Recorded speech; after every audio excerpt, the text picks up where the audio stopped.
So now to make my figure eights and my S-hook closure, I'm going to be using thick wire. The wire that I'm choosing to use is going to be an 18 gauge wire because I do have the 18 gauge wire in a different color that will help to keep track of which wire we're working with. So my chain link section I've done again with my 20 gauge wire, and now I'm going to go into my 18 gauge wire and make my findings. My findings are going to be basically anything that kind of keeps it together, my extra metal pieces. So I'm going to take my 18 gauge wire, and what I'm going to do is I'm going to cut a small section that's about 4 inches in length.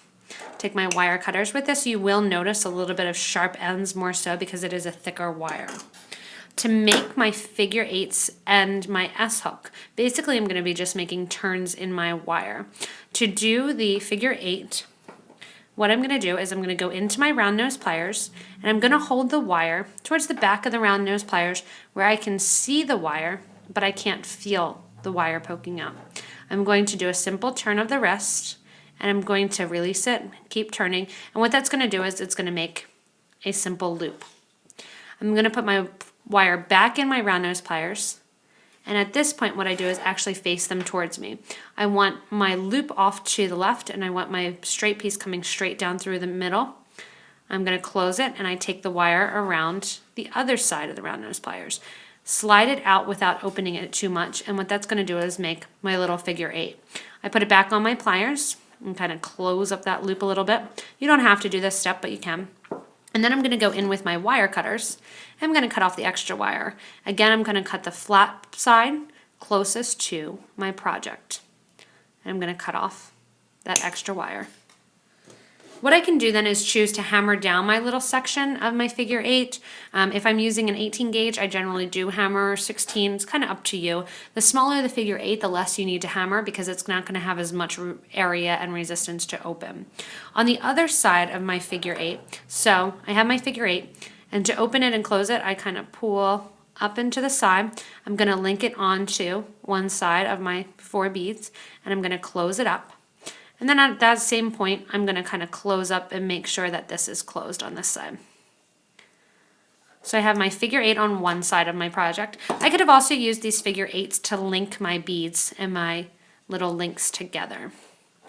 On the other side, so this is just going to be a really short bracelet example, but everybody gets through it during the class, and then I work for the last portion of the class, and they can actually build onto their bracelet, add beads. So with the rest of this wire, that's about 2.5, 3 inches, what I'm going to do is I'm going to use a Sharpie pen or a mandrel. I'm going to bend the wire towards the end around my mandrel, and that's going to make a loop. On the other side, I'm going to bend my wire the opposite way. So basically we're making another figure eight, just like the link here, but what we're doing is we're making it larger. I'm going to take my cutters then, and I'm going to cut my wire off so that my wire is ending right at the end of the loop. Take my needle nose pliers then, and I'm going to take the very tip of my project and just turn it back. What this is doing is it's going to prevent it from grabbing onto any clothes that I have. So I'm not actually making a loop, I'm just pushing it back and folding it back against itself. That's why I'm using my flat nose and not picking up my round nose pliers.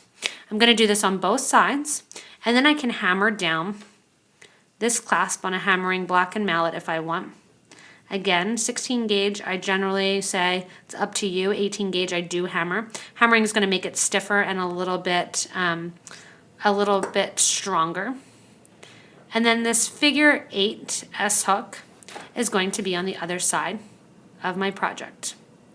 I stick that on, and then it's going to clasp in closure with the 8 that we just made. And that's going to be your tiny example that you're going to work off of and continue to build on during the Intro to Wire class.